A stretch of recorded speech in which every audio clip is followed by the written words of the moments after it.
बातमी आता सोलापूरच्या राजकारणातून आहे। सोलापूरमध्ये भाजपचा सुपडा साफ करणार असं धैर्यशील मोहिते पाटील म्हणतात।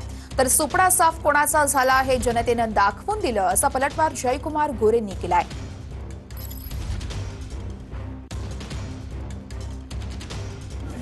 येत्या 7 तारखेला आपल्याला 9 जिल्हा परिषदेचे आणि 18 पंचायत समिती सदस्य निवडून द्यायचे आणि पुढच्यांचं काय करायचंय ऐकू येत नाही। सुपडा साफ करायचा आपल्याला। आपण नगरपालिकेच्या निवडणुका आपण बघितल्या।